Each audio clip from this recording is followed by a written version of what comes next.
Both the Democrats and the Republicans have said for many years that it is their goal to withdraw from Afghanistan, a war that is now at the 20-year mark, by some measures the longest war in American history.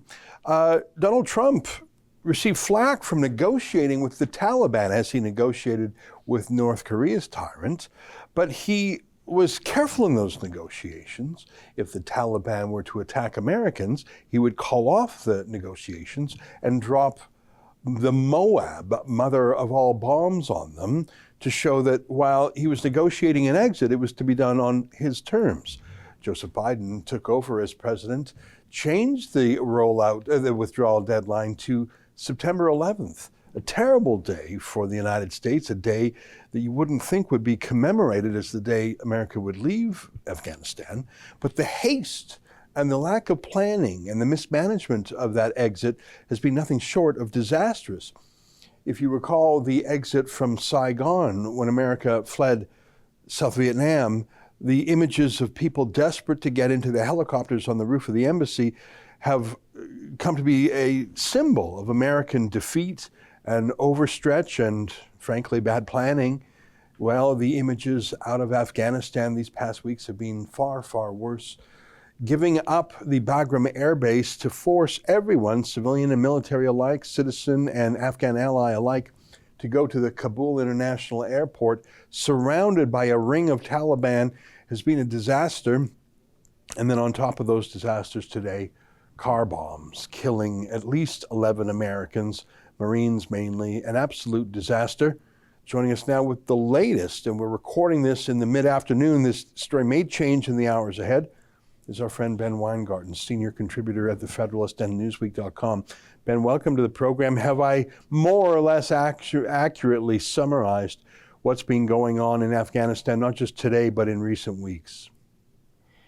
I think you've captured the disgrace, the cataclysm that we've seen unfolding before our very eyes. And I think ultimately what in the immediate term this all comes down to is utter incompetence. I would put it this way. If you wanted to endanger the maximum number of American lives on the ground in Afghanistan and then slap Americans in the face by making it clear that you have a plan to evacuate Afghans, some percentage of whom assisted in our efforts there, with no plan to evacuate Americans, after leaving behind hundreds of millions, if not billions of worth of taxpayer dollar funded weaponry and equipment, leaving that airbase, essentially evacuating the military before you evacuate civilians. You couldn't have done this in a more disastrous, dangerous, and disgraceful way. And our adversaries clearly neither fear nor respect us. The fundamental difference at the end of the day between Trump and Biden is that, to your point, our adversaries knew that Donald Trump would go in and decapitate them if they dared threaten Americans in any one of these sorts of circumstances. And he could point to real proof, real deterrent proof, in the way of the assassination of Qasem Soleimani, in the crushing of ISIS with maximum speed. Now that deterrent is completely gone.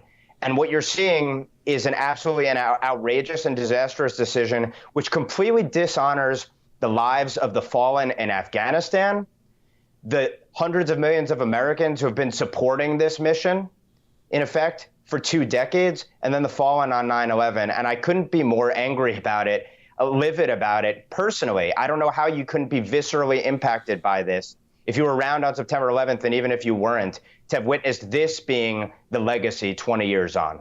Yeah, of course, Canada did not participate in the Iraq war, but Canada did have a outsized force for our small country in Afghanistan, patrolling some of the hardest places, and 158 Canadians were killed in service in Afghanistan. Stephen Harper brought the troops home from Afghanistan in 2014, but the sacrifice of blood and treasure made by Canadians remains. And to see some of the place names that we've learned fall to the Taliban, but now they're not riding horses with muskets. Now they have first-rate American military equipment, including aircraft, including helicopters, including sophisticated weapon systems. I saw that Donald Trump told Hugh Hewitt that one of the things the general said is it was cheaper to leave the American equipment in Afghanistan than take it home. I'm sure that's true, but how on earth? I mean, even I know that's dumb, Ben, and I'm not a soldier. And you also know that you wouldn't leave Bagram behind before you evacuated every single one of your citizens and your allies and partners as well. There's the level of the disgrace that was the trillions of dollars spent and thousands of lives sacrificed on an ever-shifting mission, which started out as a reasonable one and a prudent one, a logical one, which was pursue those responsible for attacking us on 9/11, wherever they are, and hold those accountable who are harboring them as well, and use crippling force as fast as possible. That's a reasonable response. That's a narrow, national interest-oriented mission. The mission was not to bring gender studies to Kabul University. And the fact that trillions of dollars were spent and thousands of lives were lost, including, of course, bribing the worst kinds of warlords, turning the other way on all manner of, frankly, barbaric and stomach-turning practices, which we said essentially we can't talk about out of political correctness. And now, when you see the national security apparatus in America firmly focused on white rage and wokeism and claiming that patriotic Americans potentially pose the real threat. You know, there was just a terror bulletin put out by the Department of Homeland Security. And if you look at the ranking of threats going towards 9/11, the first thing they talk about was anti-government domestic violent extremists, including those who are going to try to exploit potential coronavirus lockdowns and other policies and use that as justification for attacking. And then number two, were jihadists. Yeah. It's just an absolute disgrace and an outrage. And on one level, there's the incompetence involved with this withdrawal, really a surrender effectively by President Biden, and a surrender with thousands of Americans behind enemy lines and others, of course, as well.